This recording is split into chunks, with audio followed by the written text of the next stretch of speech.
আমি একটা পাত্র চাই, যদি এমন কেউ থাকেন তাহলে অবশ্যই আমার সাথে যোগাযোগ করবেন। আমি গাজীপুর চৌরাস্তায় থাকি। দর্শক আপনারা তো শুনলেন যে আপু আছে একজন নার্স, সে হচ্ছে অনলাইনে বিয়ে করতে চায়। এই জায়গাটা হচ্ছে আপনার গাজীপুর চৌরাস্তা। তো কেউ বিয়ে করতে চাইলে অবশ্যই আমাদের সাথে যোগাযোগ করবেন, আমরা আপুর নাম্বার দিয়ে দেবো, আপুর সাথে আপনারা কথা বলে নেবেন প্রয়োজনে। তা আমরা একটা আপুর সাথে কথা বলবো যে আসলে সে কী ধরনের পাত্র খুঁজতে আছে। তা আপু, আপনি কী ধরনের পাত্র খুঁজতে আছেন? কি ধরনের পাত্র? তো পাত্র যেরকমই হোক, তার বয়স 80 বছর হোক বা 40 বছর হোক বা যেরকমই হোক, একরকম হইলেই মানে বয়স কোনো ব্যাপার না? না, বয়স কোনো ব্যাপার না। রিক্সা চালক, ভ্যান চালক, উবার চালক, সমস্যা নাই? না, কোনো সমস্যা নেই।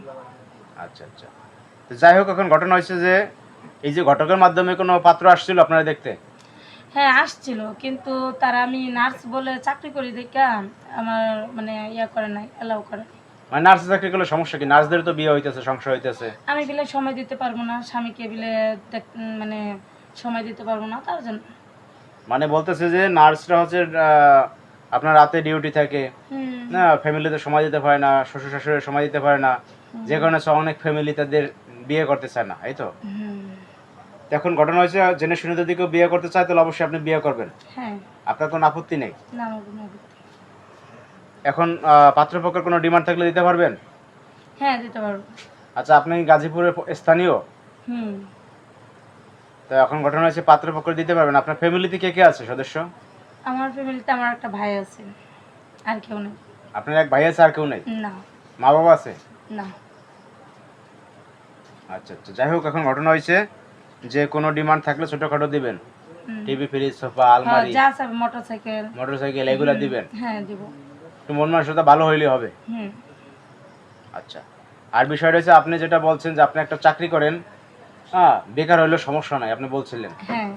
অনেক বেকার ছেলেরা আছে, চাকরি বাকরি নাই, বা চাকরি চলে গেছে, এখন বিয়ে করতে চায়, বিয়ে করতে ভয় পাইতেছে, বিয়ে করে খাওয়াবে কি? না, বয়ের কিচ্ছুই নাই, কোনো সমস্যা নাই। আমি তো আছি, আমি তো চাকরি করবো, কিন্তু তার আমার পাশে থাকতে হবে, সবসময় আমার সাপোর্ট করতে হবে, আমাকে একটু হেল্প করবে, একটুকি, আর কিচ্ছুই না। আর এমনিও তো আমার মা নাই, বাপ নাই, আমার একটা ভাই আছে, সব কিছু তো ওই নিব, আর আমার যা আছে সব কিছু তো বাইরেই খাইতেছে। এখন আমি এরকম একজন চাই যে সে আমার পাশে থাকবো, তার কোনো কিছু করার দরকার নেই। মানে সবসময় আপনার পাশে থাকবে, আপনার সাপোর্ট দেবে, এরকম একটা লোক হইলে হবে। মানে একটু বয়স্ক হলে সমস্যা নাই? না। প্রবাসী বাইরে হলে সমস্যা নাই? না। বুঝতে পারছি। এখন ঘটনা হয়েছে যে আপনি চাচ্ছেন, টোটাল দেখা যায় আপনার যেহেতু গার্জিয়ান নাই, আছে একজন ভাই, তাই না? এখন দেখা যায় ওইভাবে আগে আসতেছে না বিয়ে করাবে আপনারা, কি? এখন মোটামুটি একটু ভালো পাত্র হলে আপনি বিয়ে করবেন। দর্শক, আপনারা আসলে তো দেখলেন যে আসলে আপু বিয়ের জন্য পাত্র খুঁজতে আছে। যদি আসলে জেনে শুনে এরকম কেউ বিয়ে করতে চান, তবে আমাদের সাথে যোগাযোগ করবেন, আমরা আপুর নাম্বারটি দিয়ে দেবো স্ক্রিনে, আপনারা হয়তো বা পরে কথা বলে নেবেন, কি? আপু, আপনার নাম্বার আমরা দিয়ে দেবো না ভিডিওতে, কেমন? আচ্ছা, ঠিক যদি আছে। কেউ ফোন দিয়ে কথা বলতে চায়, কথা বলে নিয়েন। ওকে। তো আজকে পর্যন্ত ভালো থাকবেন, কেমন?